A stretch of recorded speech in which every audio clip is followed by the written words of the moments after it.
Bonjour à tous et bienvenue dans ce nouvel épisode de Vivez la Vendée. On est donc toujours à Autrefois Chaland avec Coralie. Bonjour Coralie. Bonjour Anaïs. Tu es donc l'une des bénévoles de cette association. C'est et toi, exact. tu vas nous parler un peu des nouveautés pour cette année 2024. Oui, voilà, avec les Jeux du Maraud, du coup, c'est la nouveauté de l'année, un peu pour rendre en hommage à l'honneur les Jeux Olympiques. Ok. Donc du coup, on voulait mettre en évidence du coup les marais, donc le Maraud. C'est en patois le Maraud ou... Le Maraud, oui, c'est un patois, oui. Okay. Patois vendéen. Alors il y a différents patois sur toute la France, mais là du coup c'est du patois vendéen. Et donc du coup avec trois jeux, donc nous avons ici le lancer de Bouza, qui est actuellement utilisé par ces deux enfants, qui est en libre service toute la journée et qui sera à l'honneur ce soir du coup vers 16h pour les Olympiades. Donc les communes vont s'affronter. Donc là aujourd'hui ce sera l'Italie contre la France et du coup les autres jeudis ce sera des communes donc, que nous avons sélectionnées. Olympiade de lancer de bouse. Alors ça va être les Olympiades, donc ce sera autour du lancer de Bouza. Ouais. Il va y avoir le tir à la trolle. Ouais. C'est comme une corde, mais avec la trolle. La trolle, c'est une espèce de corde créée avec de la paille. Mmh. Et il y aura du coup une course de garçons de café. D'accord. C'est les serveurs de café ? Non, ce sera... en fait, ils auront un plateau et du coup, ils feront un circuit qu'on a déjà sélectionné. Donc, c'est vraiment de la vraie bouse. Enfin, du bouza, là, c'est un vrai... Alors, c'est de la bouse séchée. Alors, il y a l'odeur et tout non, il n'y a pas d'odeur. C'est vrai que c'est sur la terre en fait. Voilà, c'est ça.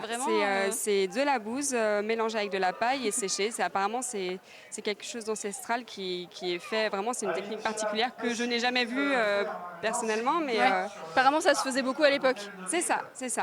D'accord. C'était vraiment une technique. Et donc là, du coup, nous avons le croquet, donc un jeu que beaucoup de personnes connaissent, qui était représenté aux Jeux Olympiques à l'époque, sur les premières éditions des Jeux Olympiques. Ah oui ? C'est pour ça qu'on voulait le mettre à l'honneur aussi, qui est un jeu aussi en libre service. Et là, le but, c'est de... Alors, le but, c'est de... Il y a un circuit normalement, mais là, du coup, on n'a pas vraiment pu le faire parce que sinon, ça ne donne pas accès à beaucoup de gens. Mais du coup, le but, normalement, c'est de suivre un circuit et d'arriver à l'arrivée. Donc, l'arrivée, c'est le bâton qu'on voit avec... coloré, là ? Coloré. Mais là, du coup, c'était difficile de mettre en œuvre tel que c'est fait normalement. Mais du coup, ça permet aux jeunes de jouer à des jeux qui... Il faut les mettre dedans, dans les cerceaux. Dans les cerceaux. D'accord.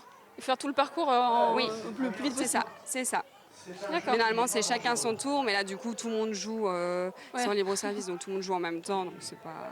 Donc là, c'est un moment convivial pour que peut-être les grands-parents partagent. Alors, les grands-parents n'ont pas vécu tout ça ou pas 1900 ? Il y en a certains qui ont connu ce jeu. Le croquet, c'est un jeu qui est ancien, mais qui reste récent. Les gens jouent encore au jour d'aujourd'hui, mais c'est un jeu qui reste ancré quand même...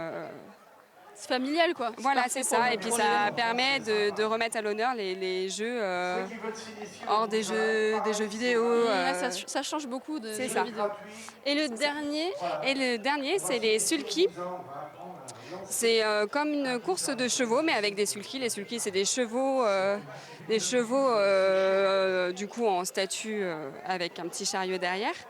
Et donc les enfants ont, il me semble, 5 minutes pour faire le circuit. Et donc c'est sur une forme de course en fait. Ouais. Ça, c'est une activité qui est payante. Les sulky nous ont été prêtés en partenariat avec la Vendée Miniature. Ah oui. Une association avec laquelle on travaille énormément, notamment pour les costumes et sur différents événements tout au long de l'année. Donc là, ils doivent faire le tour un peu. Ils doivent faire le tour, oui. Nous avov un petit circuit. Et ils gagnent qui quoi, sera alors peut-être modifié tout au long des foires, mais c'est juste, ils gagnent le droit d'avoir gagné, quoi.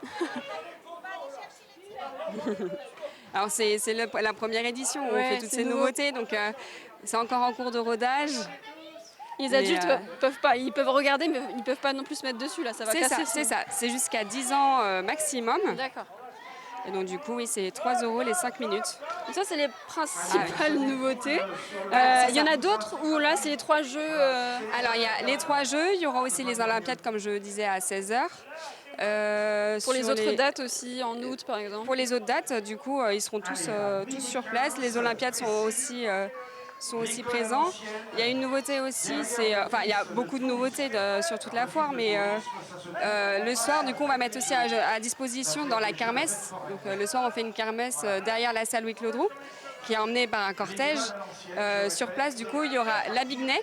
La Bignet, qui est une crêpe traditionnelle vendéenne. C'est une crêpe salée avec des lardons. Ok. Donc, du coup, qu'on va mettre pour la première fois en vente à manger. Et du coup, on mettra aussi des jeux en bois, aussi sur place. D'accord. Donc et ça, à la c'est fête les jours foraine, principaux. il y a des nouveautés parce que j'ai vu que ça avait l'air sympa. La fête J'ai foraine, pas regardé non. Les jeux sont les mêmes que l'année dernière. Il y avait le corail et le canaille qui ont été créés l'année dernière, mais dans l'ensemble, c'est... À chaque fois, vous essayez Oui. d'ajouter des nouveautés. J'imagine Oui. que c'est peut-être pas facile. Non, Il y c'est a pas des évident, concertations. surtout qu'on manque quand même de bénévoles.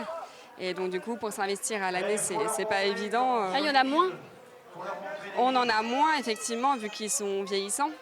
Il y en a certains qui malheureusement partent en cours de l'année. Donc, et puis le fait que ce soit des foires sur les jeudis, du coup, on manque de bénévoles. Mais Et la jeune génération, alors, elle est comment? Elle a envie de s'inscrire aussi, de participer à tout on ça? essaye dès le plus jeune âge. Mon fils qui a 1 an, du coup, j'essaie de... Oui, j'ai vu, il était habillé et tout déjà. Incroyable.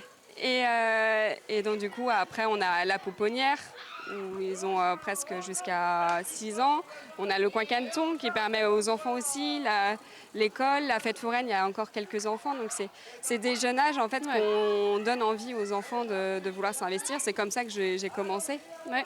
Et toi, tu as envie que ça se perpétue, en fait. Bien sûr. Il n'y a pas de raison que ça s'arrête, en fait, si on continue à faire ce genre d'événement. Voilà, c'est ça. Et qu'il faut continuer à créer de l'innovation, parce que c'est par l'innovation qu'on crée du nouveau. Et puis, c'est important de faire vivre l'association, parce que pour donner envie aux gens de venir nous voir aussi. Puis c'est une vraie pause temporelle, quoi. On se retrouve, après, à part nos téléphones, des fois qu'on ressort et que ça fait bizarre, mais sinon, c'est vrai qu'on est dans un monde qui est totalement différent. Avec les costumes créés par Madeline, c'est notre costumière. C'est vrai que ça crée, on est dans une bulle. On n'a plus envie de ressortir nos portables. On joue à des jeux auxquels on joue plus forcément. Et, ça fait du bien. Oui, c'est ça. Pour ce prochain épisode et le dernier à Autrefois Chaland, on va aller voir Edith Turpin. Oui. En quelques mots, est-ce que tu peux nous dire qui c'est? Comme ça, on annonce un peu le dernier épisode ici. Alors, Edith Turpin, c'est une de nos bénévoles les plus impliquées dans Autrefois Chaland. Elle commence toute l'année, elle s'implique énormément sur la foire, autant les jeudis que les animations qu'on fait à la ferme de la Terrière ou le Noël. Et le matin, elle arrive à 6h, elle coiffe et elle repart à minuit. Parfait. Elle fait des crêpes sur la kermesse. Bon, hâte de la rencontrer. On se retrouve très vite, dès demain, pour un nouvel épisode de Vivez la Vendée.